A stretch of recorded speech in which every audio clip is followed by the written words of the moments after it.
Okay, ready? And action. Hello. Hi. Please let me see your ticket stubs for the double-edged double bill. Tonight, Quentin Tarantino presents a death-proof Jackie Brown.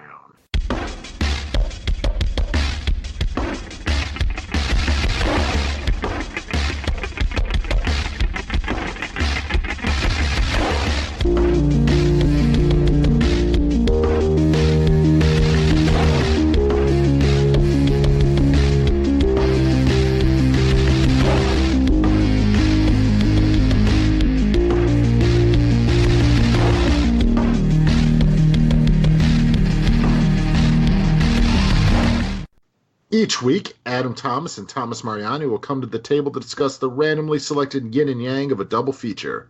Then, both will have to pick a number between 1 and 10 in order to seal their fates for the next episode. One will have 2 good movies, the other 2 bad. Let the chaos begin. I am Adam... Thomas? And I'm Thomas Mariani. I'm your bail bondsman. And it's a serious offense. I think your son really needs to shape up. $1,000. Wow, you really got a fucking racket going, because I don't even have a son, but I believed every word of that. Mm-hmm. Best Supporting Actor nomination, please. Yes, welcome to the Double-Edged Double Bill, everybody. We are not the only 2 people here, though. We're the regulars, but we got ourselves a guest all the way over there. He's coming in with a bag that I'm sure is full of so much money and not a bunch of romance novels. It's Christian Alvarez. Christian, how are you? Hi, Thomas. I'm doing pretty good. I'm very honored to be able to talk about the pleasures of cinema with you guys this week. But only really obscure, like, kung fu grindhouse movies that nobody knows about, right? I mean, of course. How can you not? Yeah, take it down a notch, buddy. This is going to get really, really bad for you. You're going to be disappointed. I'm kidding. You know what? We have fun, don't we, Thomas? We have our fun, of course, and we're going to have fun tonight discussing, in honor of Once Upon a Time in Hollywood is coming out the week we're releasing this episode. We are doing Quentin Tarantino's filmography, and, you know, it might shock you, but there might be other, you know, groups of, like, white guys that talk about Quentin Tarantino movies on the internet. What? No. You mean people that are interested in film talk about Quentin Tarantino to an annoying degree? No! No, we're trend-setting. Exactly. No one's ever done this in the 27 years he's been making fucking movies. Well, we're the only movie review podcast, too. So that's true. What we got going for us. We are the number one because we're the only one. We murdered the rest of them, allegedly. Yeah, so Quentin Tarantino been making movies since Reservoir Dogs, and is coming out with his 9th feature. It's weird to think he's only made about 9 features in that nearly 30-year span, and he keeps threatening, like, oh, I'm gonna stop after 10, or I might stop after Once Upon a Time in Hollywood, or I don't know, I might make a Star Trek movie, which is still something in the cards right now. Which is just ridiculous. But I'm just gonna throw it out there. What are your guys' hopes for this Once Upon a Time in Hollywood? What are you thinking? First thoughts. The most encouraging words I've heard so far is that it's more of a chill movie, which I think is more of a strength of Tarantino for me. I think his earlier movies, even though obviously Reservoir Dogs and Pulp Fiction have a lot of madcap stuff that happens in there, the best moments of those movies usually tend to be the more kind of quiet, like, hey, let's hang out and talk kind of moments. And I think he's kind of lost doing that a bit more. There's obviously big dialogue scenes still in his more recent movies, but I think they've leaned way more on, like, hey, let's have the big genre over-the-top thrills. And I think that's been a crutch he's been playing a lot, especially the last couple movies. So the idea of, like, I kind of agree with that. Yeah, the idea of sort of like a Hollywood '60s hangout movie is good in my book. Yeah, you know, I agree with you on what you said, but I did see, you know, Brad Pitt fighting Bruce Lee. That's a little silly. But Christian, please. I'm kind of cautiously optimistic about this one. Like Thomas said, like, there have been a lot of over-the-top genre thrills in his latest movies, and I am hoping that this one can show a little bit more of his reserved side. I will say that I am excited to see, I forget the actor's name, but the portrayal of Bruce Lee. I mean, does he look the shit or what? I mean, he sounds just like him. He looks exactly like him. You know, it looks like they just pulled Bruce Lee off the set of Green Hornet. at some point. But yeah, cautiously optimistic, that Tarantino has a lot of issues with doing things historically accurate. Aren't Sharon Tate's, family members still alive, like her sister at least? Yeah, I believe so. Yeah. So I'm hoping he doesn't really play too much with the history of that. Not only do I hope that they're just like, oh, Sharon Tate and Leonardo DiCaprio end up murdering Charles Manson, but it's also like, right. I hope he doesn't overly glorify the Manson killings. I agree with you. I was definitely worried that it was going to go in a Glorious Bastards route, maybe, where, they kill Hitler and all that stuff. But the thing about the Manson murders is the Manson murders was the end of the hippie movement. I mean, it changed the entire country. It's an important thing that happened in a very perverse and sick and cynical way. But it's important. I think it's also very important that it is shown, not necessarily graphically, but in the way that it happened and what the outcomes of that were. I don't think that he'll change that, because I think that that's also very ripe for a Tarantino-style film, but I also don't want him to glamorize it at all. Agreed. I think what he's probably more interested in is what you're mentioning is just sort of like the end of the 60s era, which we haven't seen the movie, we don't know necessarily. Sure. But it feels like it's definitely more like, how did this end the 60s era, especially when we're focusing on DiCaprio and Brad Pitt, who play like movie stars that have turned to TV at this point, who were kind of down there like at that time when that was a thing. So it feels almost like they're kind of like reflecting also the end of a particular era, and the Manson murders was sort of like the unfortunate punctuation point to all that. And plus, admittingly, like, even the one huge historical inaccuracy he's done with, like, the Inglourious Basterds Hitler thing, I'd argue, like, at least it's a revenge fantasy that, like, I don't know if it's going to offend a huge amount of people, necessarily. No one cares about seeing Hitler getting shot in the face. Yes, and by the way, that actor who you were mentioning who plays Bruce Lee in that movie is Mike Moh. Yes, he is a martial artist, I think, in real life, and he looks the part.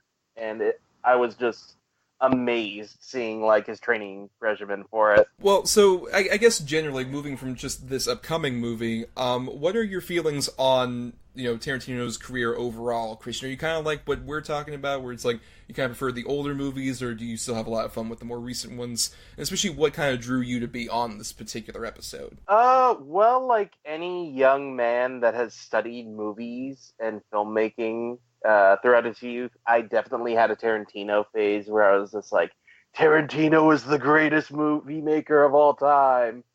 And now that I've kind of grown older, I can definitely see a lot of his excesses and a lot more of his flaws in his filmmaking. But I do still feel like he is, for lack of a better term, maybe an event filmmaker, because whenever he comes out with a movie, he tries to make it into an event. So I do feel like I was interested in coming on this one because this is a movie that, isn't a huge genre movie that I'm like, yeah, I'm actually really interested in this one. But yeah, with Tarantino, I feel like I definitely enjoy a lot of his older movies because I feel like he was more willing to work with dialogue, and his editing wasn't seen as such a trope at that point. For probably a lot of people our age, Thomas, I first got into him with the first Kill Bill movie. That's ageism. We don't stand for that here. Oh, I was in my crib. My dad was watching Reservoir Dogs on VHS, and that's what led me to this point in my life. I mean, that was, I think that was kind of like the first time at least we kind of hopped on the train in terms of, like, there was a huge gap between one of the movies we're talking about today and Kill Bill. He took like a solid 5-year gap between making movies pretty much, and then was a bit more consistent from there. But, I mean, I guess I would generally agree. I think I still remember the first thing I watched was Reservoir Dogs, but it was the whole thing where, like, I was at a friend of my dad's place because we were staying over. I think it was like we were visiting DC, and they went out drinking, and I was a kid, and I was just like, well, no one else is around here. What does he have as like movies? I'm bored, and I'm like, oh, what's this Reservoir Dogs movie? And I was like probably 12, and oh boy, like, yeah, that was fun. That was interesting. introduction, as it were, like it was for a lot of people, obviously, in 92. And I'm sure Adam, as the old man who was trying to get out of his rocker, were kind of on to the win back in aught 92 when this whole thing started, right? Well, I saw Pulp Fiction first. Like, I knew of Reservoir Dogs and everything. It was like the indie darling movie and everything, but it was kind of hard to find when it first came out for, like, home video and stuff. Like, so I saw Pulp Fiction, and Pulp Fiction was, like, the movie because of the infamous, rape scene and things. Like, people were like, oh my God, it's crazy. Like, people stormed out of the theater or whatever. So I had to fucking see it, plus the cast. So I watched that, and I instantly went and bought Reservoir Dogs. I found it at, like, a record store. And ever since then, I am a huge fan of Tarantino. But not to the point where a lot of people are. Like, I'm not crazy. Like, he cannot be touched. He's definitely made some missteps. But I'm going to go on and say that the one bad choice we're talking about, I would not consider one of them. Okay, so I guess that's as good a transition as any, where our two films, because those of you who might be new, at the end of our last episode, we picked two movies because Adam had technically two good choices, usually. We'll talk about that in a second. And I had the two bad choices that were related to Quentin Tarantino's filmography. And our good pick is the 1997 film, his third film, Jackie Brown. And then I have, for my choice, was his, I guess technically fifth or fourth, depending on how you count the Kill Bill movies, film Death Proof, which was part of the Grindhouse double feature that came out about 10 years after Jackie Brown. So we're seeing a pretty big swath in terms of his sort of career trajectory points. But let's go ahead and get into the discussion of our first film, Jackie Brown. Okay, ready? And action. Pam Grier is Jackie Brown. What do a stewardess, a gun runner, a bail bondsman, an ex-con, a federal agent, and a beach bunny have in common? They're all chasing $500,000 in cash. There's only one question. Who's playing who? Quentin Tarantino's Jackie Brown. So, Jackie Brown came out in 1997, December 25th, 1997. All the families gathered around to watch Jackie Brown that Christmas.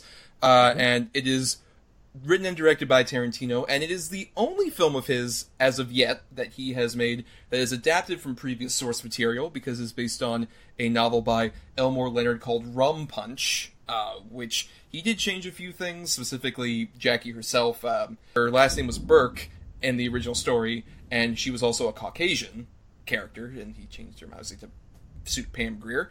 And Adam, you did something that has not been done in the 62 previous episodes that we've done of the show, when you had your two good choices. You bucked the trend and said you were only going to have Jackie Brown as either two choices. You were so dead set on covering this film. Yes. Why was it so important that we cover this one? I feel that out of the 9 Tarantino films, and as we've already alluded to before, as much as people talk about Tarantino and, just go nuts over his filmography, that this is the one that kind of gets left in the dust for some reason. And I literally don't understand why. I think this might be... No, you know what? No think. Fuck it. Let's commit. This is my favorite Tarantino movie. I think wall to wall, it's full of style, great acting. The soundtrack is just fucking killer. And he gives these actors, not including like the heavyweights like De Niro and Jackson, but Pam Grier, Robert Forster, even Bridget Fonda, these actors who were maybe not considered to be great or forgotten, and they're fucking phenomenal in it. I think this is his perfect movie. I really, really do. There's not one thing in this movie that I think a lot of people could find offensive, other than maybe the use of the N-word and some of the violence. But I just think this is a perfect crime caper, drama, thriller, whatever you want to call it. I fucking love this movie, and no one ever brings this up when they talk about Tarantino. It's either Pulp Fiction or Kill Bill, usually. Right, or some of his more recent movies, when especially talking about some of the use of language, once he gets to like a Django, that's a huge topic of conversation. Yeah. But for sure. But, Christian, what are your thoughts on Jackie Brown? Well, like Adam said, it is the only Tarantino movie that people don't really gush over, which that just completely confuses me. I feel like this is his best work for acting, especially, because you not only have mainstays of his filmography like Samuel L. Jackson, but you get Michael Keaton shows up in there, and it's a fairly small part, but, it does show that, Keaton did definitely have the chops that he's shown in his later career. You see Chris Tucker, of all people, show up in a cameo, and this is when he's doing movies like The Fifth Element and everything as really over the top, and he comes off fairly reserved in this. With Jackie Brown, I feel like it definitely has, a lot of the glamour shots and everything. I do really love the scene where Robert Forster is driving back to his office, and it's shown side by side with Jackie and Ordell talking with one another. Then as soon as he opens his glove box, he sees his gun is missing, and then Jackie Brown ends up like cocking the gun like at Ordell and everything. I felt like that was a really, really well-paced scene and everything, and for a first-timer, everyone's just like, why are they showing, like, him going back to his office? And then that's the reveal. Particularly for someone like De Niro in this movie, it's a very interesting turn for him, especially since he was coming off movies like Casino, Heat, Sleepers, and everything. This seems fairly reserved for De Niro in that time. Yeah, it's also, I would argue, this is a controversial statement. I think it's peak De Niro face. In terms of the faces he makes throughout this whole movie are so phenomenal, particularly when he's getting his little private show to Baby Love. The face he's making when he's just rocking in that chair is priceless. But it's also kind of like, it feels it's in tone with something like Heat or Casino, because this sort of like mid to late 90s era for De Niro feels like him embracing his sort of middle age at this point. Because before that, he was still just kind of like, no, I'm like Cape Fear, I'm still pumping iron, all this other shit. And then by the time you get to like Heat, and then eventually to this movie, he's kind of like, I'm embracing the schlubbiness a bit more. In a way that he also doesn't do that often, where it's just like, he's a complete fucking idiot in this movie. And it's so great. Oh. I love that he is a complete moron. I 100% agree. I think this might be, as far as De Niro, his last really kind of memorable performance. You got to figure he's popping up in Bad Grandpa and things like that. I think De Niro fucking rocks the shit in this movie. Well, I would definitely say so. I agree with a lot of what Christian said in terms of my overall thoughts on the movie. It's definitely his most underrated movie. And I think this watch was the one where I've been struggling constantly with, like, oh no, Pulp Fiction's still so great, and there's still struggling there. I'm a huge fan of Kill Bill Volume 2. That's a controversial statement. Oh, no, God damn it, Thomas, I love you. That's why we do this podcast. I know. I think it's an infinitely better film than Kill Bill Volume 1. Yes, I agree with that, but I think this was the watch that made me realize I think this is his best film, if nothing else for the fact that he never quite leans into some of the stuff that in his two earlier movies feel kind of like, oh, I'm a young, up-and-coming director, I want to shock and throw out the volume. And then later on, he would kind of be like, I'm a middle-aged guy who also wants to shock and throw all this out because I'm having a midlife crisis, basically. Kevin Smith. What? Another director that came up around that time? What else are you going to say next? Robert Rodriguez is losing his touch? Never. Never, Adam. But I think it's just the best use of actors. I completely agree with what Christian was saying earlier. It's such a phenomenally well-cast movie, and if nothing else, it's probably the best example of, like, Tarantino is just letting you live in this, like, really sort of sad crime world. Like, it's not glamorized at all. We kind of talked about how, like, oh, you might worry that he would glamorize some of the crime stuff. Like, some may argue he did in Pulp Fiction. But in this movie, crime does not pay, because the best thing you can get is, like, a mediocre beach condo, and that's probably, like, the most clean set in the movie. Yeah, you get Odell Roby, Samuel Jackson. All everybody does is just talk shit about him the whole time. Like, nobody thinks he's a badass. They all think he's an idiot. That's true, but at the same time, he is still very convincingly, like, grounded in terms of how scary he is. We've talked about this previously on the show, Adam, that it might be his most terrifying performance because he feels like a criminal you might know, especially the way he like manipulates people around, like the whole Chris Tucker scene and how he just tricks Beaumont, just like, oh, come on, man, I helped you out. You know, I gave $10,000 to get you out of there. That's the only way I could help you. This is the only way you can help me. Like, it is such a great example, especially, it also imbibes a lot in what I think Tarantino loves to do with, like, these earlier movies, which is, like, the moments that happen in these crime movies, like, in between the big set pieces, especially with the moment where he puts Beaumont in the car, and then he puts on his gloves, and then he looks over in the back like, this fucking idiot. And then turns on the fucking radio and everything. Perfect. I think that's just a great example of, like, how he really wants you to live in this pretty shitty, mediocre world. Like, even when, you know, Pam Grier is going down the street and she's, like, all hustle, especially with, like, a Street Life's playing, but she's driving by a bunch of, like, really shitty mini malls. Yep. She's going to a big mall. Like, I love the contrast of that. I think it's a great example of him playing with sort of the tropes of earlier cinema, but not in a way that feels kind of obnoxious and like he's poking you in the chest like some of his later movies do. And again, I just want to, because you even said Street Life, I just want to reiterate how great the soundtrack to this movie is. Including having a song sung by a very young Pam Grier when she's being put into prison, which I didn't realize that until this watch. I'm like, oh fuck, that's like super young Pam Grier singing that. That's great. Yeah, the soundtrack in this is, like, everyone always talks about, you know, Dick Dale and everything for Pulp Fiction, but I feel like this definitely has a lot more well-timed songs in it as well. But I guess, in reference to the soundtrack, what would you say is your favorite needle drop? Well, it's the fucking one Robert Forster listens to over and over and over. But it's a great song, the Delphonics, man. It's a very well-placed. Although Street Life is pretty awesome. I love the Delphonics song. I love the Delphonics period, but Street Life might be the song. That's not even mine. You can take that if you want. I'm taking it. Street Life. Street Life. You talking Street Life? Bow now bow. Yes. Yep. But Christian, what's your favorite needle drop in the movie? I would probably agree. I really like the Delphonics songs. I feel like it is very telling that Robert Forster like immediately attaches to that as soon as Jackie introduces him to the band. It's one of those things where it's just like, oh, you started to get a thing for her. So into her. So that's the song she played in the morning, so he's going to listen to it over and over and over.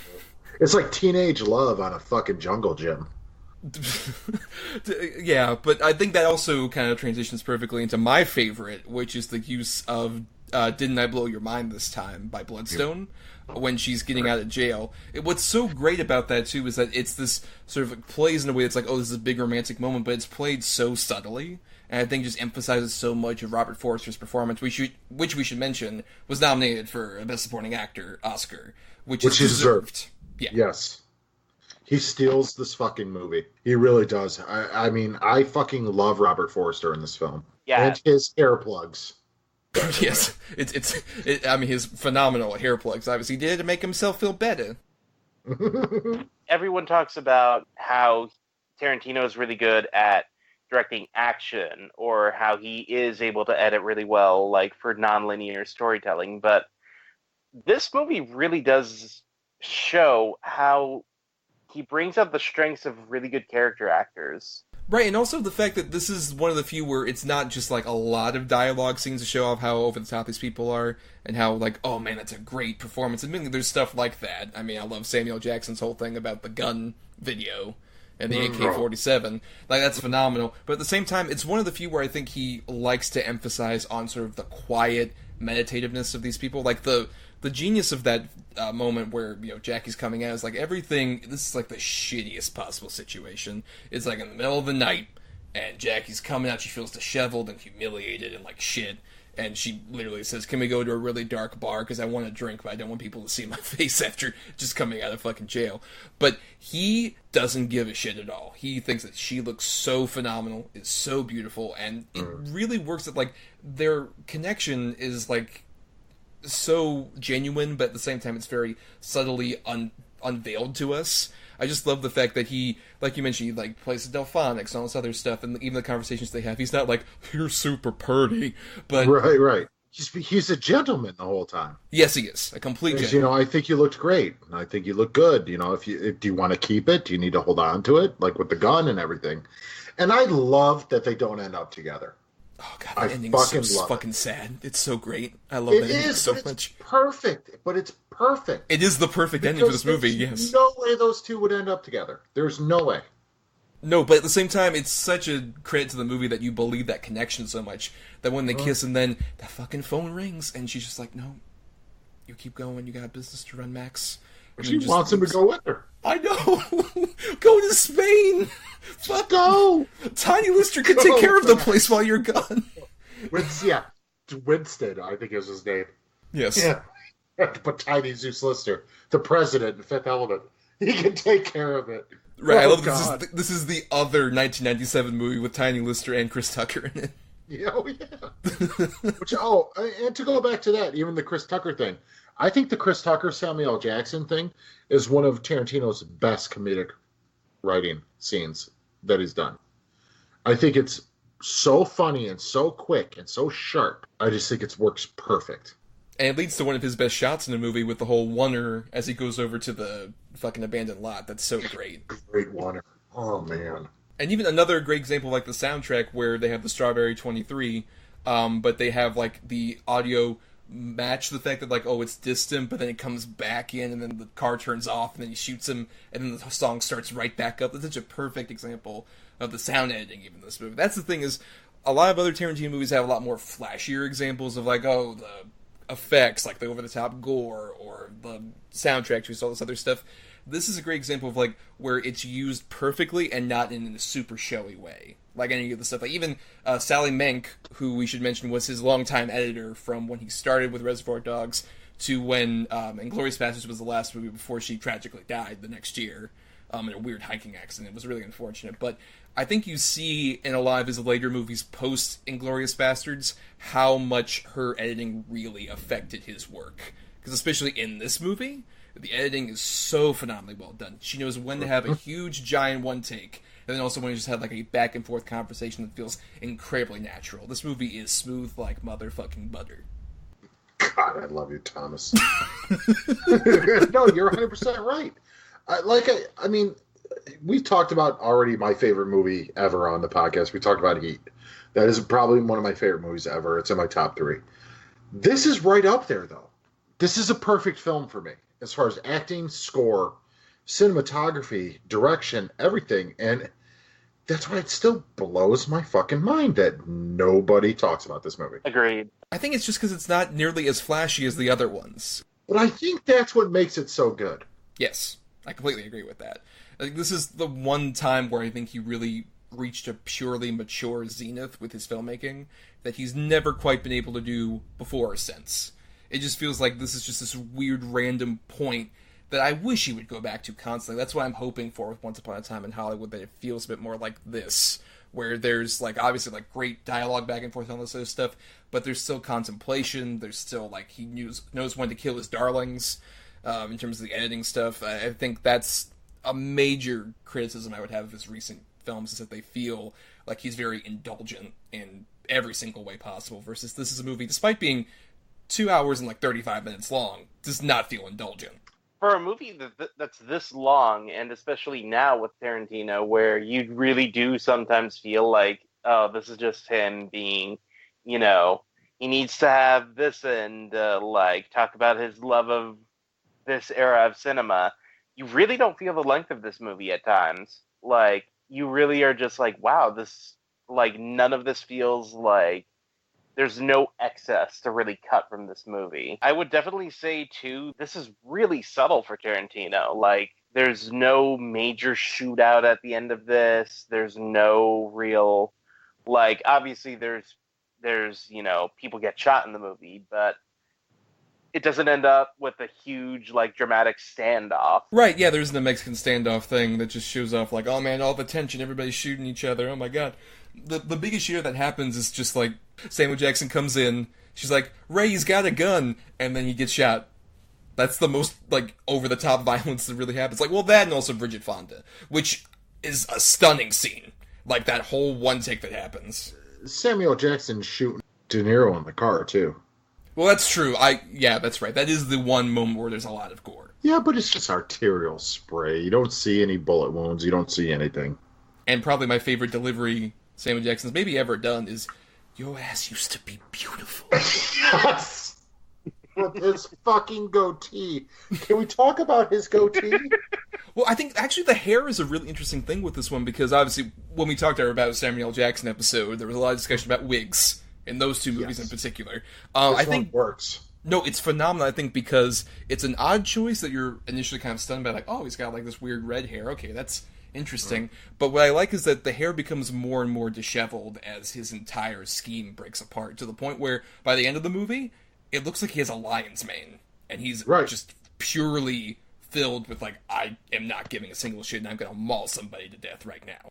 No, I agree. One of my favorite scenes, too, is when he goes to see Jackie the night after she got out of prison.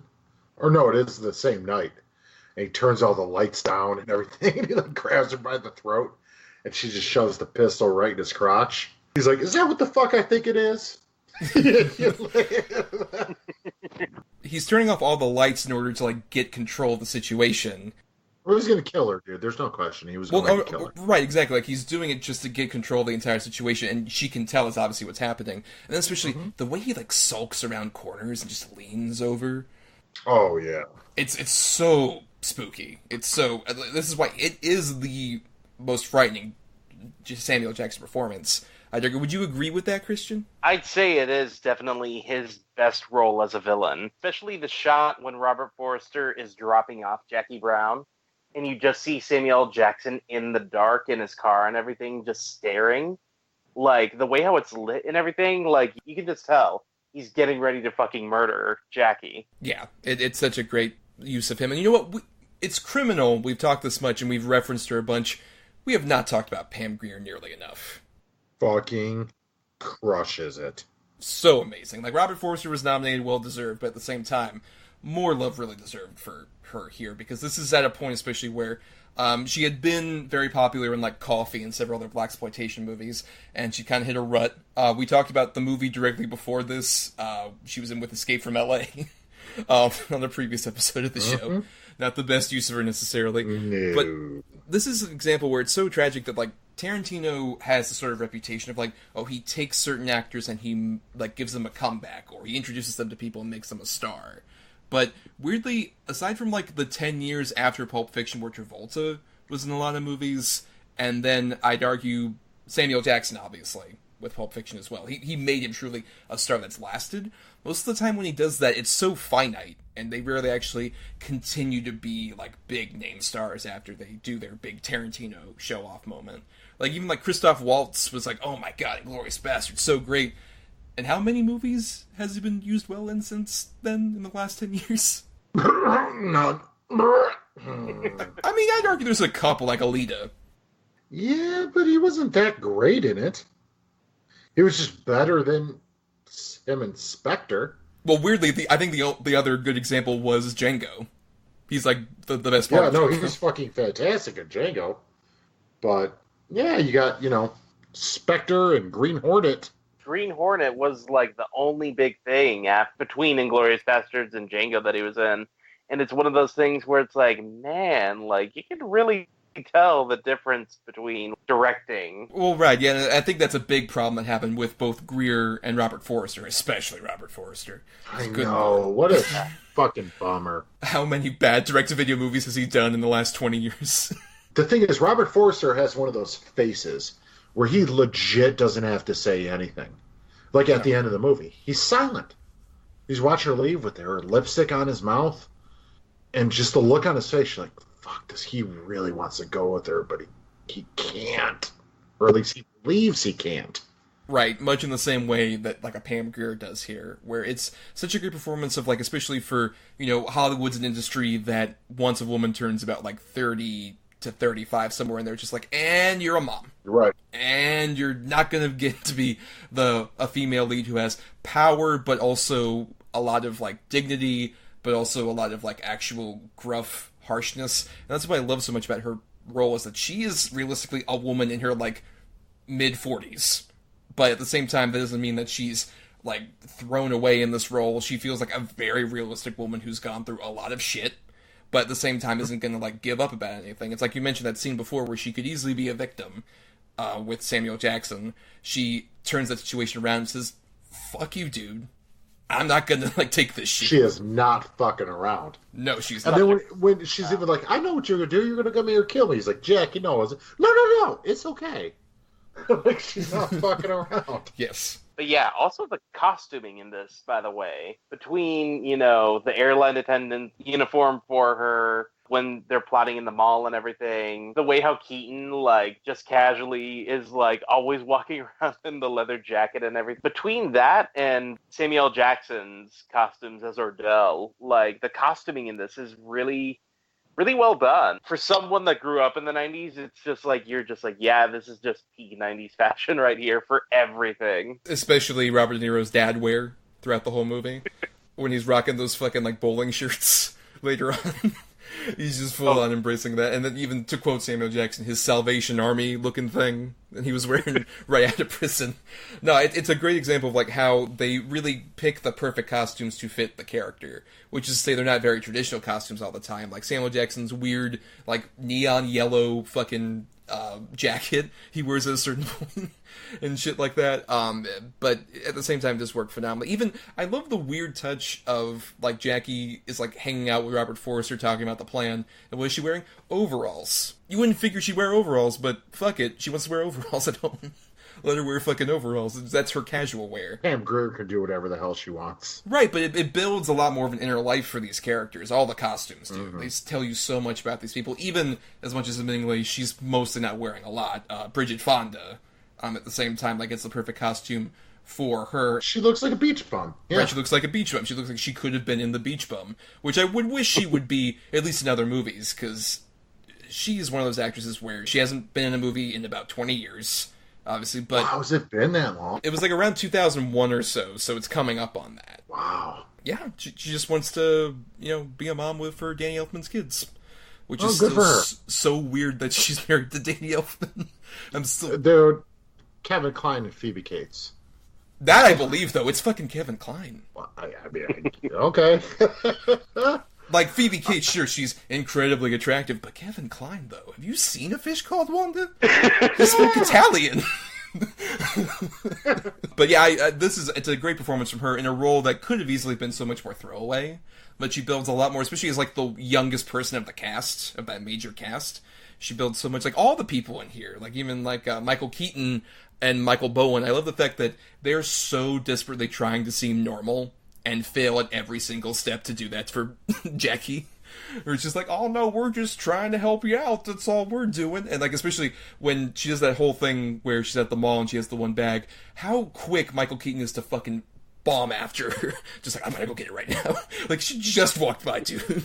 Calm the fuck down.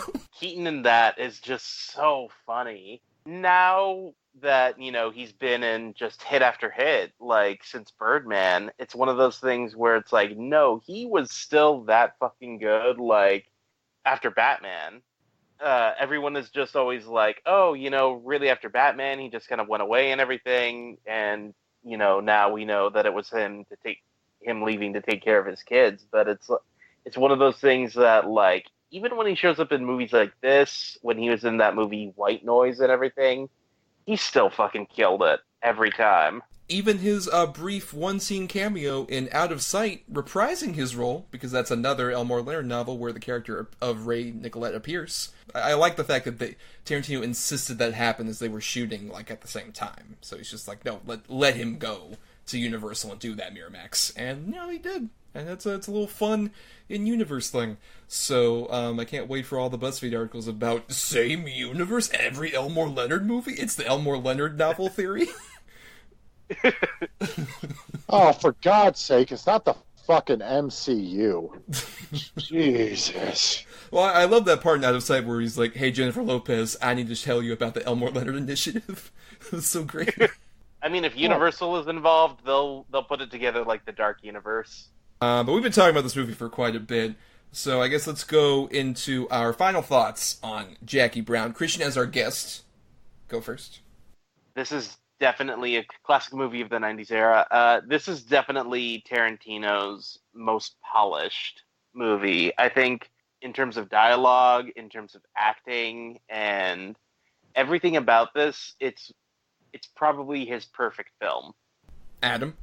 Now, it is my favorite Tarantino movie. I do think it is his most polished film, but I really gotta think, like, is it the most entertaining film he's done? Well, probably not. Now, if I'm going to most entertaining, it's got to be the Kill Bill movies, just because of the wall-to-wall action, the crazy shit, and everything like that. But I think if you want to see what I would consider his fucking master thesis in filmmaking, then it's this, because you can always get the great Tarantino written movies that he started from the bottom up, and they're all good. Like Pulp Fiction's great. Nobody can take that away. Reservoir Dogs is great. Kill Bill Volume 2, Kill Bill Volume 1, they're great movies. But for him to take an adapted story and still make it his own, to where it still feels like a straight Tarantino movie, like he wrote it. I mean, dude, this movie's perfect. Yeah, I mean, that's why, doubt what you will about him potentially doing that Star Trek movie. It would still be the second time he's ever done that. And that makes me curious enough alone to see how he does that. To go back to Jackie Brown, I mean, I completely agree with what you guys were talking about. I think it's a phenomenal film. It's might just be perfect. Like I've said, I've debated a lot about, like, is it my favorite Tarantino movie or not?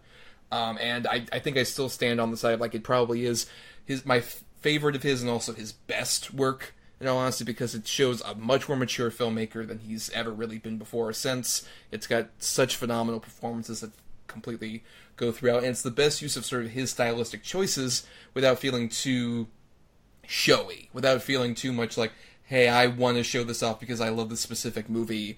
It's like, no, I want to do something that matches this character, like a Jackie Brown. I can tie a movie reference into that. I can tie using this particular drop. Like, probably my favorite example of that is one that's probably his most obvious, one of his more, like, familiar references early on in this movie with when we do the Across 110th Street thing, and Jackie's in that airport, and she's doing essentially The Graduate opening, pretty much. It's him taking that movie reference of, like, oh, hey, here's in the original Graduate, Dustin Hoffman is going on what essentially feels like the death march to adulthood, and then realizing, okay, wait, I can take this and turn it into a woman who's taking that death march you think is so scary at 25 and making it the sad reality of at 45.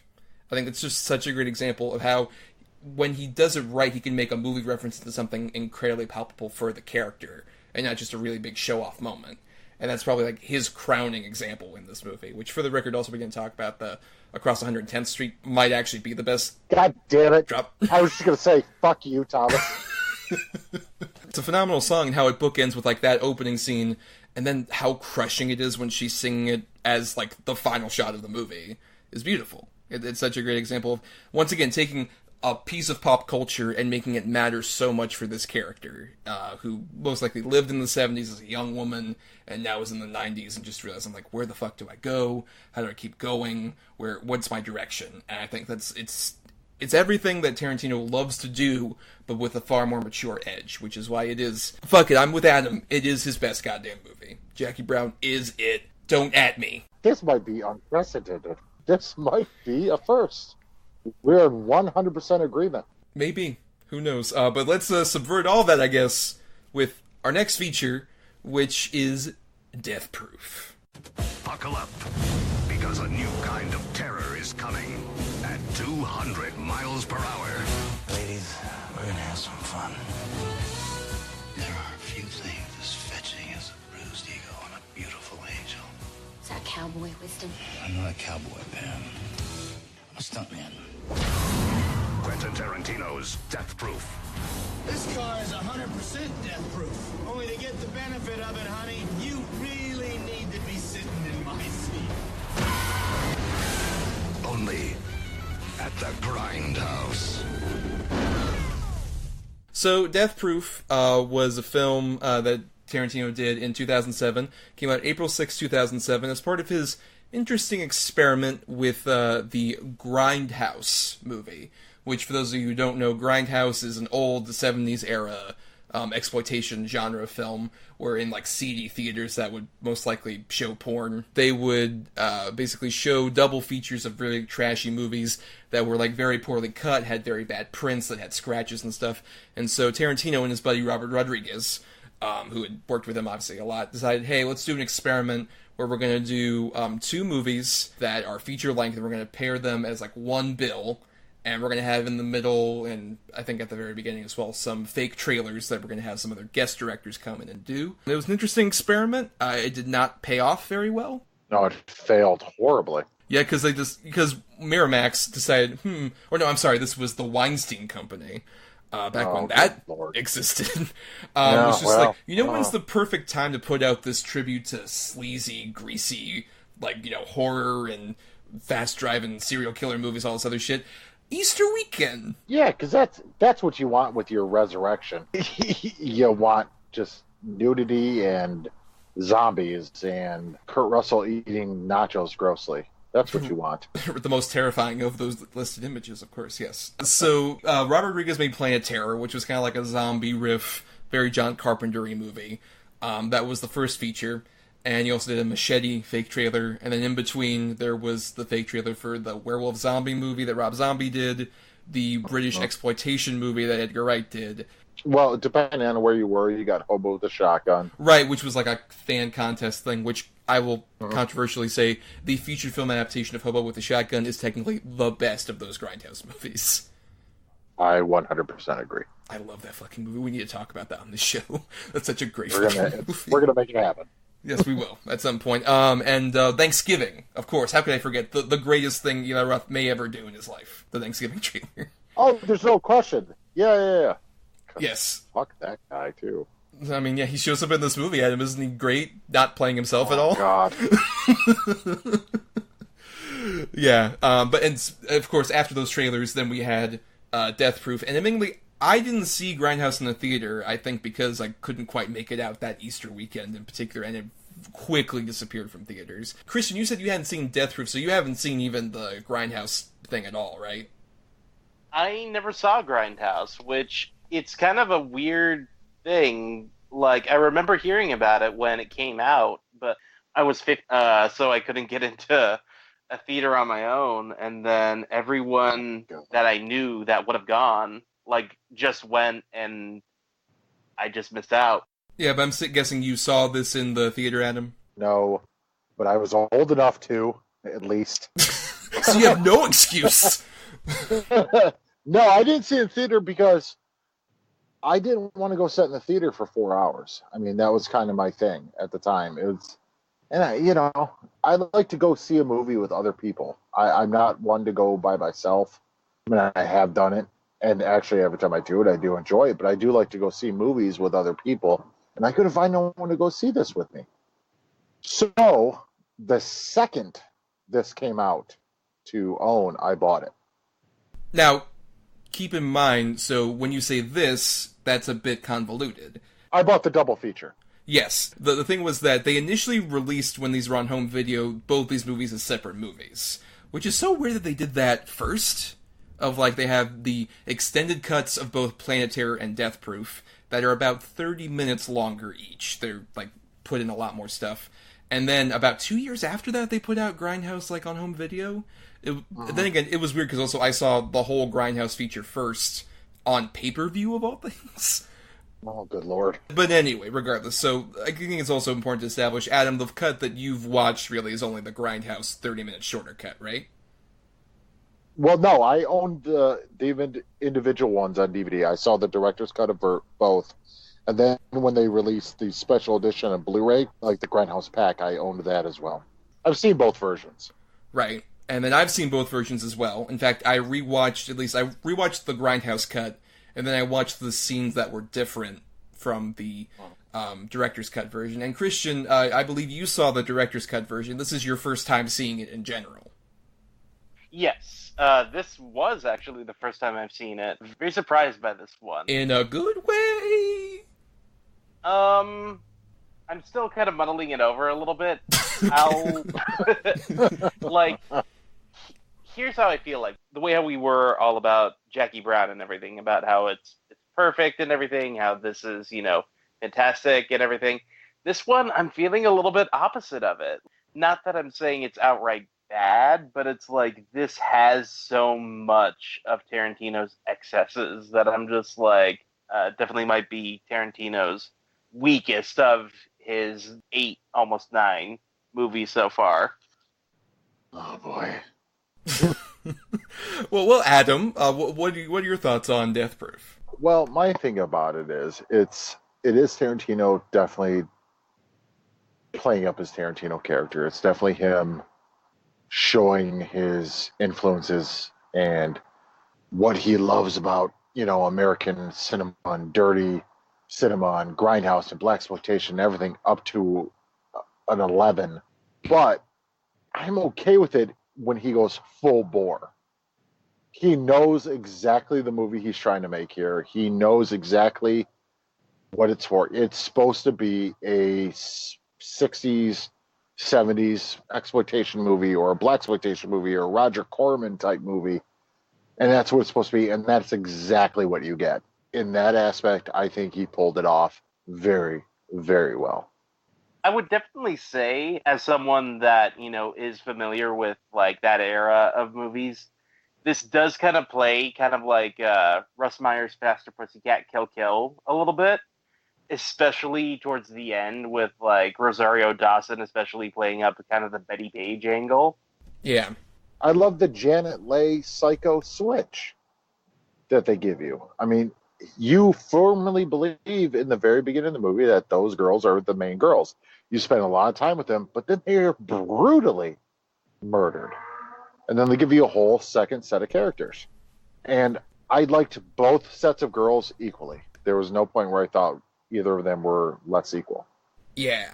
Uh-oh. I mean, I think I have similar thoughts to Christian, where I don't hate this movie necessarily, because this is the one that I've seen get the most sort of, like, hate in terms of, like, oh, what's Tarantino's one bad movie is Death Proof. And it's like, I kind of agree in terms of I think this is the one I have the most mixed feelings on, necessarily.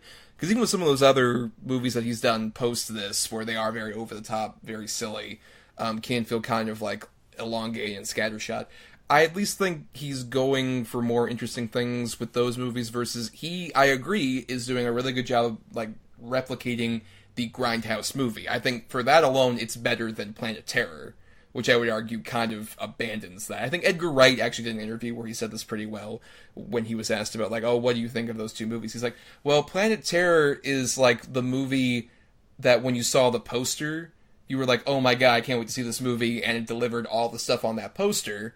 Versus Death Proof is the movie where you see the poster like, oh my god, I can't wait to see this movie. And it feels more like a Grindhouse movie where they have two giant, massive action set pieces, and they kind of fill time in between them with a lot of dialogue scenes that aren't necessarily the best. Right, yeah.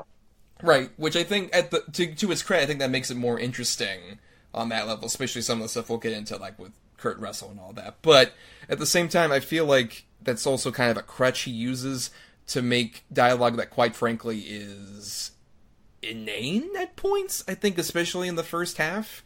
It's a lot, admittingly, something I'm not against, where it's like, it's a bunch of, women together who are, like, wanting to go out and have a fun time. They talk about having, sex out there in the cabin and all this other stuff. I'm not against that necessarily. I just think the way that he sort of makes dialogue, it's very much intentionally bad, in a way that kind of reminds me, in not nearly as bad a level, but to a similar area of, like, we're making a bad schlocky movie on purpose, and the kitsch is kind of short-lived in terms of how interesting it is. Kind of like a Sharknado. It's not nearly as bad as Sharknado. Don't throw anything at me, Adam. Holy fuck. But I think it has some of those problems in terms of, like, oh, hey, I'm making an intentionally bad movie. It's like, great. You got another trick up your sleeve, motherfucker? It just feels like that. But, I mean, I get what you're saying, though. I can't disagree with you on a lot of it, but I don't think he was intentionally making a bad movie. I think he was trying to make a good movie in the realm of what those movies would have been at the time. I can see that's what he's striving for sure. Okay, and it just didn't land for you? It lands a lot more in the second half. I think that's where I disagree with you in terms of, I like both sets equally. I think that first half especially, it's a lot more of these ladies who are just made to be essentially like the slasher movie trope characters who, like, oh, we're gonna go out to the beach and have fun at Camp Crystal Lake. But instead of having Jason show up about, at near the end of the first act, it's about halfway through the movie, and even then Jason's eating nachos, which isn't a bad thing necessarily. Well, right. I think that might be the reason why I like the first half so much, because that is the build-up of the stuntman Mike character. The second half is just him terrorizing them. Well, right, but I think what's more interesting is, like, you have him in the first half of the movie, which we need to talk more about Kurt Russell, because he's admittingly... I think, Christian, you can agree, even with your problems with the movie, Kurt Russell's not one of them. He is amazing. Admittedly, Kurt Russell is one of my favorite actors. He is the star of probably my favorite movie of all time. John Carpenter's The Thing. You're in my cool book. It's one of those things that just seeing him in this, Kurt Russell is amazing. Like, the whole time. Even him wearing the icy hot fucking jacket. You're just like, alright, Kurt Russell's the only person that could pull off that fucking jacket. I mean, he almost looks like, it's almost like, is this a secret sequel to Drive? Like, is Drive the prequel to this movie? I was literally going to say, is fucking Ryan Gosling his son? Like, he inherited his jacket? Because they totally took that from it. I mean, a bit. It feels like that. But no, I think he works so phenomenally well, I think because he is sort of like, in the first half, a shark. Like, literally, his fucking gray hair is stylized to make him look like a goddamn shark. Where he's just, like, circling around, has his charms, but there's always something sinister underneath it. But even though I would argue the prey he's after, for the most part, isn't that interesting. I'll give credit to, of the earlier ensemble, I really like Vanessa Fertillo as Arlene. Yeah, the main girl. Right. Yeah. I think she is so interestingly distinctive, and obviously she's very attractive, but in a distinctive way. And also, at the same time, she has more of a naturalism that I don't quite feel from the other actresses. I feel like everyone else is playing it up a bit too much in a way that I'm just like, okay, this is... It feels labored, it doesn't feel that interesting. It's just like, oh, hey, I'm gonna talk about us going to the cabin fucking this guy, and I'm a hot radio DJ, and look how tall I am. It's like, yeah... I mean, to be fair, it's also a thing of, like, if this was redone to have, like, men talk this way, it would also be cruel and excruciating, and most likely an Eli Roth movie. But at the same time, I think she has the most interesting naturalism, and in the extended cut, she actually gets to do her big dance, which Christian, in the Grindhouse version, it cuts to a thing that says real missing, and then cuts to them going to the parking lot. And that happens. Ah, okay. That's ridiculous, by the way. I'd be interested to see the Grindhouse cut just to see how, like, it plays off in that format. I will definitely say that, speaking of cruel and excruciating, you kind of mentioned this a little bit, Tom. Eli Roth at the bar. What a fucking dude bro asshole. It's so much more him as Donnie in Inglourious Bastards, where it's like, yeah, it's just him playing it up for yucks. Right next to his buddy Omar Doom, who was also in that movie, as the Right. other guy who was, like, always by his side. Which, by the way, if you're ever at a bar and you saw someone who looked like Kurt Russell looks like in this movie, would you talk shit about him? Oh, no. He has a huge scar on his eye. He instantly looks like the toughest man in the room. Mm-hmm. I'm not going to fuck with that guy. But also, I think, to go back to my original point about Kurt Russell, what I like is the fact that in the first half of the movie, he's the shark that's skulking around his prey and then eventually gets to them and mauls them in his own fashion. But then the second half of the movie does such a great job of deconstructing that. What makes it so much more interesting is him sulking after his prey in this case, and then the moment he is at all had his armor pierced, he crumbles. I love that. Oh, dude, he cries so hard. I love that so much. Him with the wild turkey, like, oh, God. Oh, no! Oh, no! Oh, God! It's just, this guy's just all, like, very cheap machismo in a way that's so interesting. I think that does a better job displaying it than, say, in the director's cut, there's, I think, the worst scene that possibly in any version of this movie, which is the entire, like, black and white / it goes to color at one point, but all the stuff at that gas station in the... Yeah, right awful. In between, that is the worst. And that's like a 15-minute long fucking section. I know. I agree. It just proves how valuable Sally Menk was as an editor. Because she just saw this, like, Quentin, just cut all of this. Like, oh, what do you think, Sally? There's one giant fucking highlighter over this whole bit. Just get rid of it. That sequence in particular, I compared this movie to Russ Meyer's Faster Pussycat Kill Kill. But instead of in Faster Pussycat Kill Kill, where Russ Meyer was kind of satiating his boob fetish, that whole sequence is just there to satiate Tarantino's foot fetish. Wait, does Tarantino have, like, a thing for feet? I was not aware of this, Christian. Now, what I will say about the two groups of women in this, I prefer the first group only because in the second group, and forgive me, I don't know her name, but the one she was in Rent and things like that. Rosario Dawson? No, not Rosario. The other one from Rent. They were both in Rent. The main girl with the afro. She came off so phony to me. Yes, that is Tracy Thoms. Yes, that's her. Yeah, she was very phony to me, and she came off almost annoying. I don't know if I quite agree with like the particular person, but I do think the weak link in all of that, and I think it's way more on Tarantino and how he uses her, is Mary Elizabeth Winstead, because one, it's such a nothing of a character, and then two, the worst, I think another element, admittingly, of this movie that's kind of garbagey, but in a way that's like, oh, hey, where the excuse comes up, I'm like, oh, hey, that's kind of like those old movies, where it's like, hey, we're going to leave our friend as collateral to maybe implied be sexually assaulted by this weird... Oh, that's 100% what's going to happen, too. Yeah.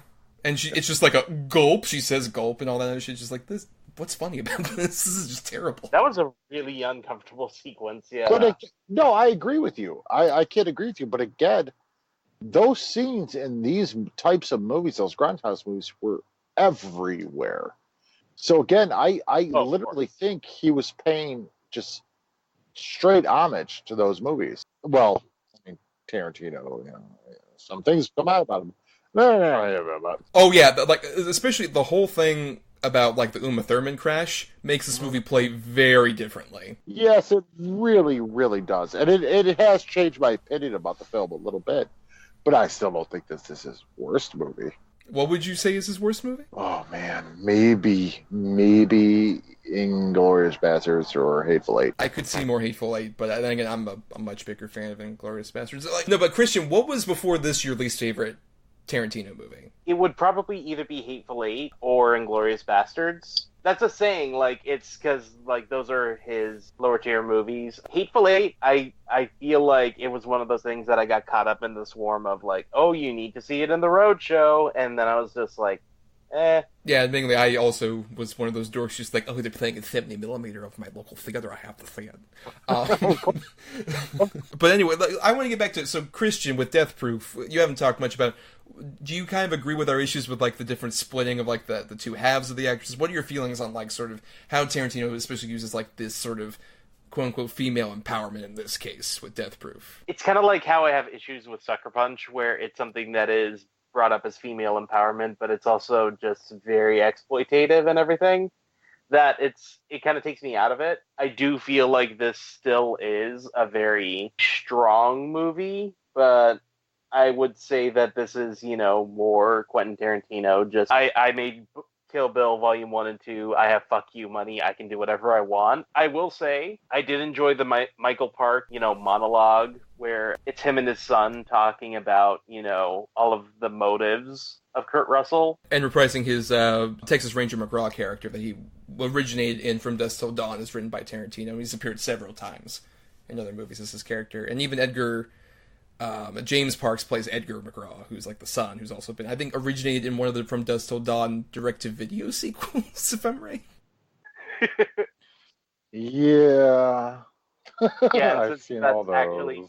Since that's actually Michael Parks' son, he's always referred to as son number one.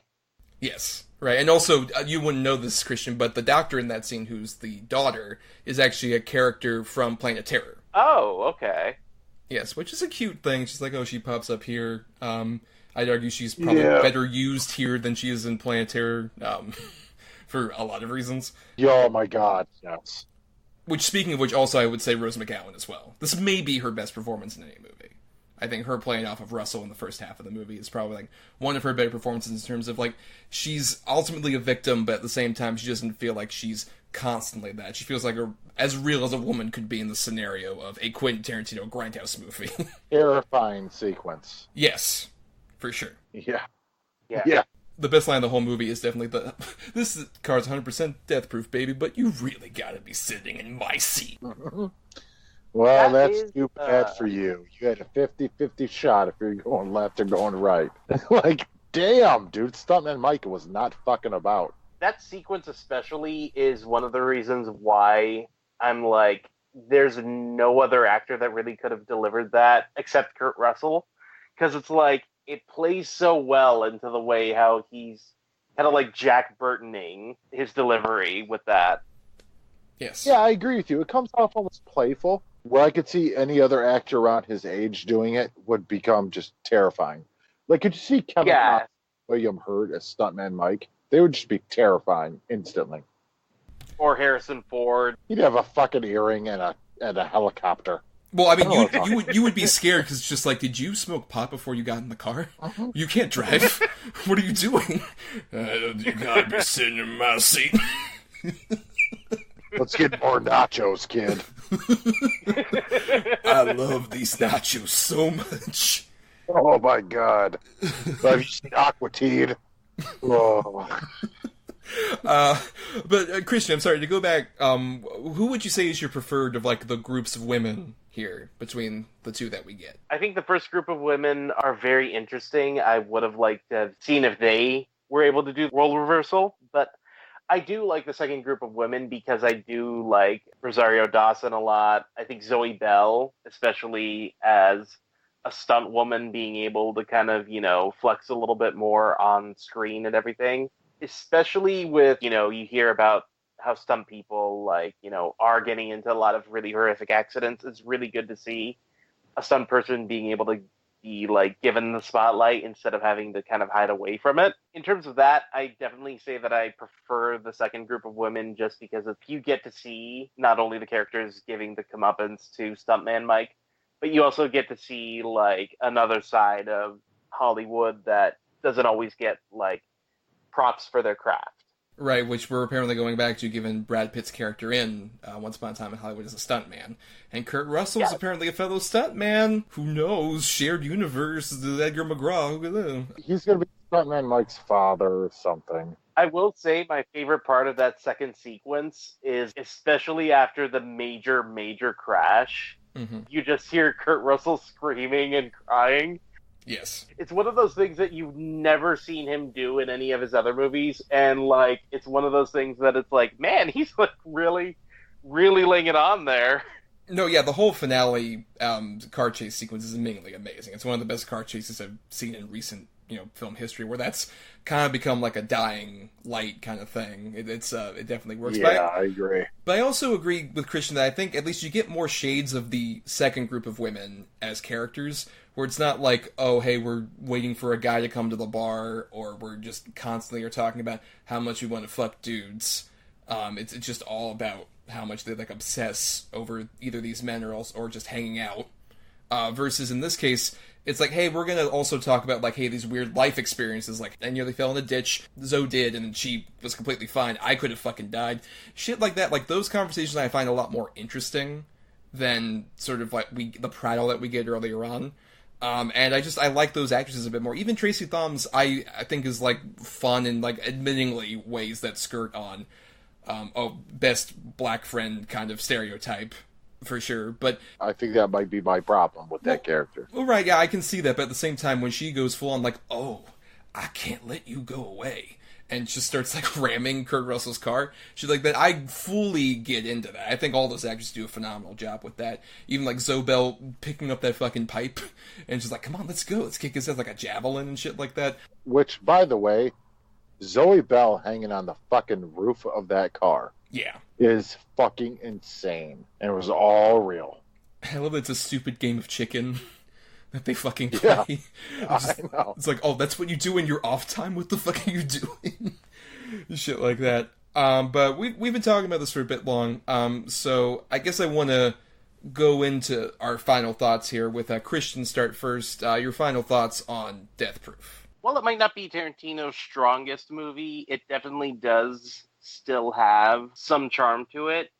This really makes me think, though, that, if he really wants to stop at 10 movies, I'd like to see him do an outright horror movie. Whether it is slasher or paranormal or anything, I feel like he's done really good scenes with really great tension, but I'd like to see him do that throughout the whole movie in a horror setting. Adam? Well, I do not think this is his worst movie by, maybe not by far. That might be pushing it. But I do think that if they were given an assignment, him and Robert Rodriguez, to make a grindhouse movie, I think Tarantino nailed it in spades. I think this is a very fun send-up of the 60s, 70s, dirty, low-budget movies. I think it's fun.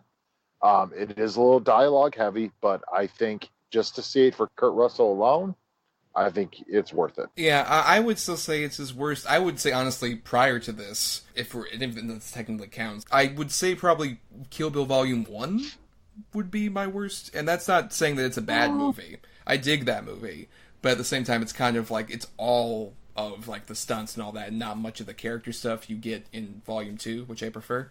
But at the same time, I still don't like hate this movie by any stretch. I think this one is a curious experiment, and I give him credit in terms of, like, he still got really good performances out of a lot of people, especially Kurt Russell, and he's committing to his bit, which I can respect, but at the same time, it's not something that stays consistent throughout the whole runtime, especially with the director's cut version, which is the most indulgent, just bullshit that I can't emphasize enough how much I hate that gas station scene. I do respect Death Proof for what it is, and I think there's a lot of fun stuff in there, but at the same time, it definitely is his weakest, I think. If nothing else, the fetishization that's supposed to turn to like, oh, it's empowerment that Christian kind of alluded to, I agree, is a bit hypocritical, especially considering what's come out about, like, sort of his, oh man, I love stunt people, and especially stunt women, so awesome.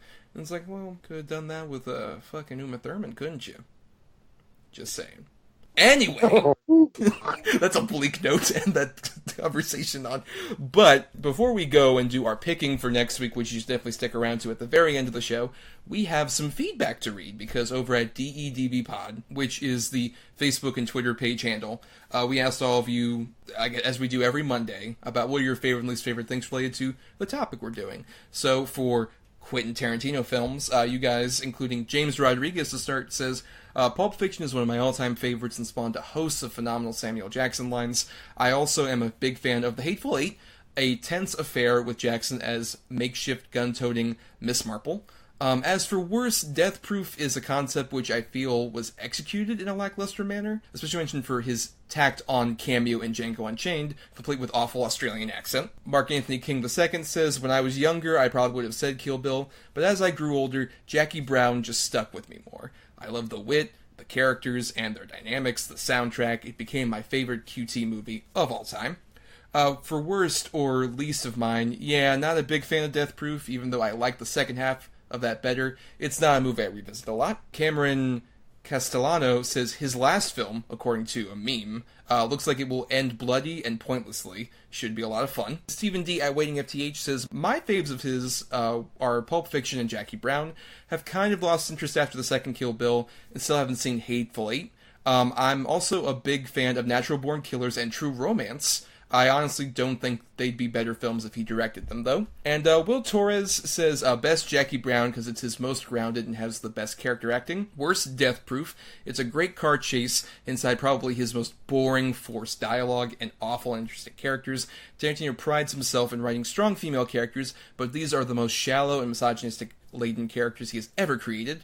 Also, the fact that the story was likely inspired by Quentin Tarantino basically endangering the life of his Kill Bill star. The obvious fetishization to have a blonde character get killed in a stunt car is not only gross, it exposes an awful, cruel side I can't still get over of Quentin. And then Charles Anthony Ritter IV says, hot take, The Hateful Eight is his best work. Oh. That's a hot take for this room. Oh, no. He just loves visualizing Samuel L. Jackson getting a blowjob in the snow. I guess. I mean, to be fair, I actually like, I would say, that first half of the movie that has Samuel Jackson in it a lot. It's probably the best use of Walton Goggins in the movie, which is to say there hasn't... yeah. It's not a high bar, because he's mostly miscast and wasted, for sure. But I think his character was probably the most interesting one that kind of kept living throughout most of it. But at the same time, there is a lot of like indulgence that I'm not the hugest fan of in that movie. But I really enjoy it. I would need to revisit it, because it has been like since it was in theaters that I've seen it. But I mean, I don't hate that one nearly as much as, I don't know, you guys apparently, or at least Adam does. Fucking hate it. I still enjoyed it, but it's probably also because, Kurt Russell in the snow, like, I'll always give that a pass just because. Michael Madsen lays in a goddamn bed the whole movie. He's barely a part in that movie, though. That's your, like, big craw. It's Tarantino just showing how well he can write dialogue for 3 hours. I get it. But nothing fucking really happened. I don't like the movie. I'm glad the consensus at least seems to be that everyone digs Pulp Fiction and Jackie Brown. I'm glad that's gotten a lot more cultural appreciation on our sphere. We got the right fans. I think Netflix kind of did that because Jackie Brown was on Netflix for a long time. And I think a lot of people got to revisit it. And no, I definitely agree. I love that people found it and really, really got into it. Because Quentin Tarantino rode the Pulp Fiction high forever until Kill Bill. Honestly, Jackie Brown was completely lost in the wake. Yeah, and admittedly, in that time, he also did write some of these movies that were mentioned here that he didn't direct. How do you guys feel about those, by the way? Like True Romance, Natural Born Killers, and I guess also From Dusk Till Dawn. Funny enough, I've never seen Natural Born Killers. I do really love True Romance. And From Dusk Till Dawn, it was a movie that I really loved as a teenager. I need to revisit that one, though. It's not going to hold up, dude. I'm going to tell you right now, it's not going to hold up. It's definitely one of those teenage boy movies where you're like, this is the coolest movie I've ever seen. You watch now, it's still very entertaining, but it's not going to be as good as it might have been when you first saw it, because it was full of action, tough dudes, and hot chicks. So you get older, and you're like, well, there's literally nothing else to this film. I mean, it lives and breathes on that for sure, though it still is fun. I mean, I guess that's another one where I like both halves, but as I grow older, I definitely do kind of prefer, like, I want to see more of the Gecko brothers doing weird shit. Right! Yeah. What? Oh, but True Romance, I love True Romance. To me, True Romance has one of the greatest Gary Oldman performances of all time. Yeah. I was going to say, he is amazing in that movie. I mean, that movie's amazing alone just because everyone's in that movie. Like, everyone. Everyone. Dennis Hopper, Christopher Walken scene is one of the greatest scenes ever put to film, honestly. As a Sicilian, I can confirm. James Gandolfini, his scene where he's basically tearing up the room. Yeah.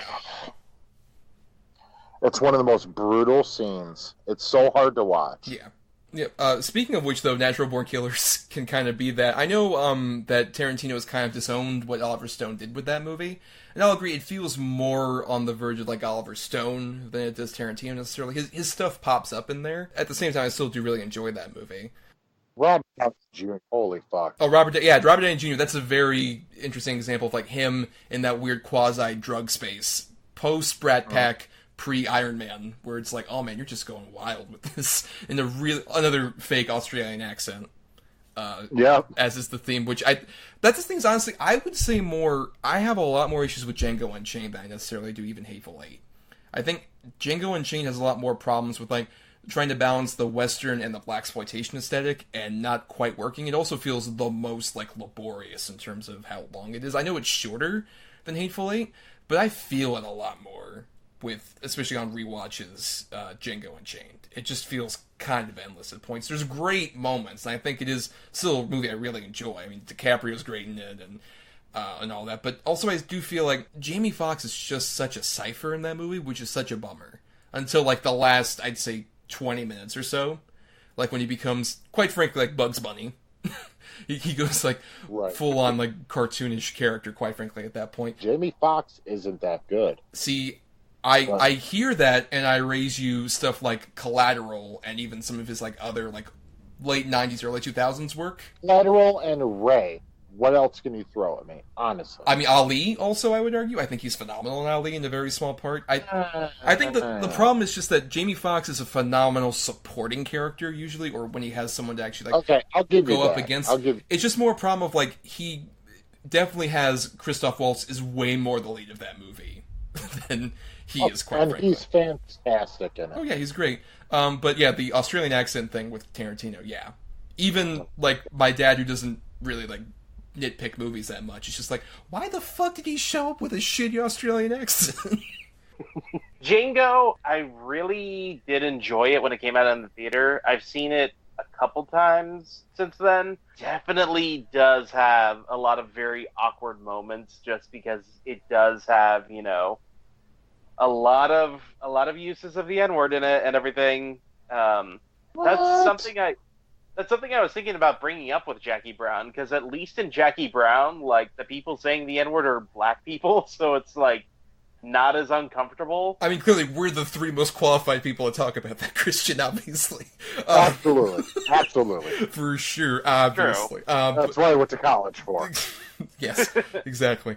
But it's one of those things that, like, it is such a problem with Tarantino that I'm just like, that movie has the most egregious examples of it.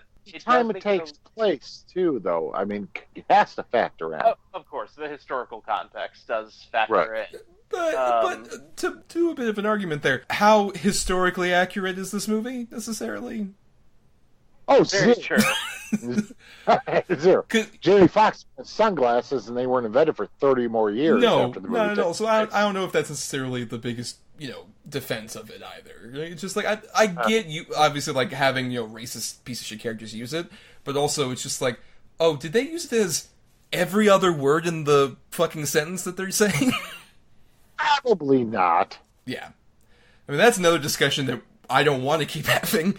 Anyway, thank you for all that feedback there about Quentin Tarantino, but we also had a brief bit of feedback from our previous guest, Desmond Alexander Peele, who was on our Overrated Underrated episode that recently came out. Said he just finished our last episode, the remakes one, and he said, just listened, and awesome episode, guys. Thank you, Desmond. Thank you, Desmond. You are a gentleman and a scholar. Yeah, love to have Desmond on, and maybe we might appear on his show at some point. Maybe, who knows? Maybe that's in the cards.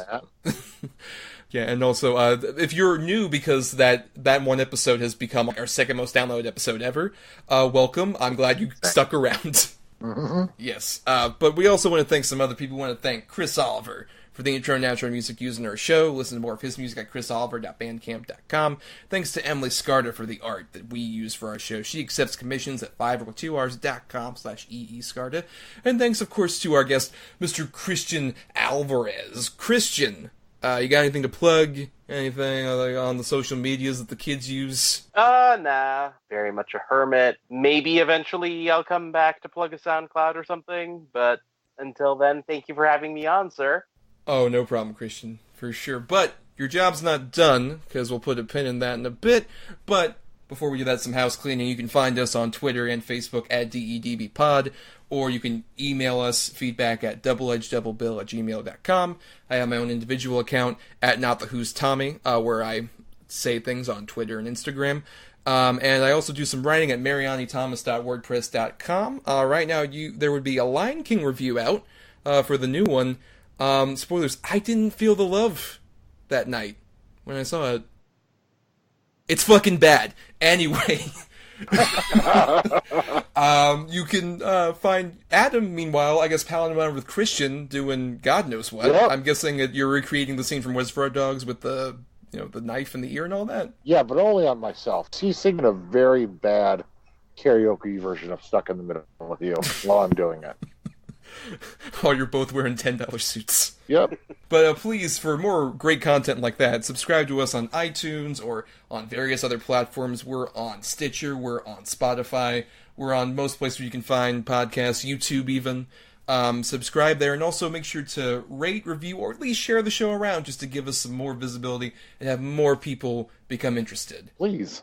For God's sakes. You guys, I have a child. You know how much money this podcasting gig could get us? I mean, clearly just rake in the cash. Right. Right. But before we sign off for the evening, we got to talk about our picks for next week, which, those of you that are new out there, each week, Adam and I have two movies. One has two good movies, one has two bad that fit our topic for the next week. And so here, we usually pick a number between 1 and 10, each of us, for the opposite person's picks, in order to pick our good and bad feature.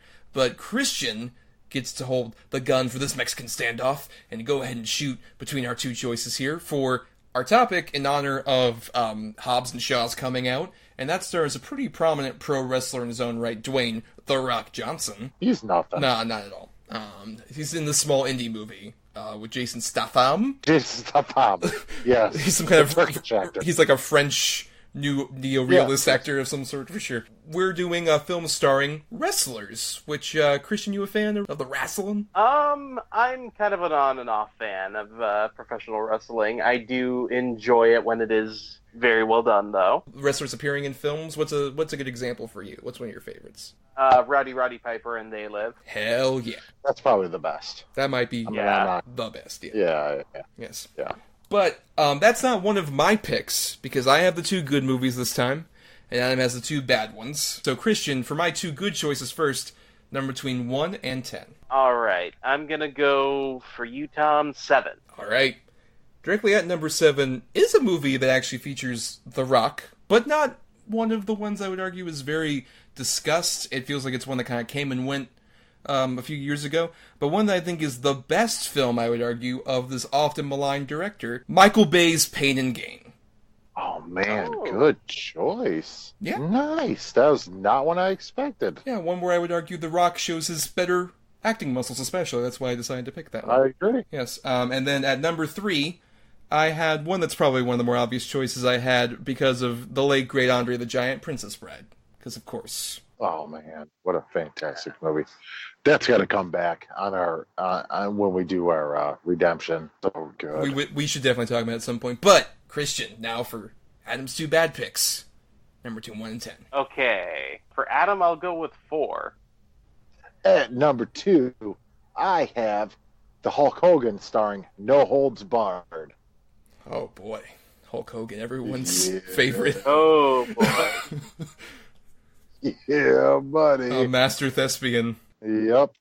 And at number 9, I had the Jesse Ventura, Abraxas, Guardian of the Universe. I have no idea what that is. Yeah, that's probably for the best, man.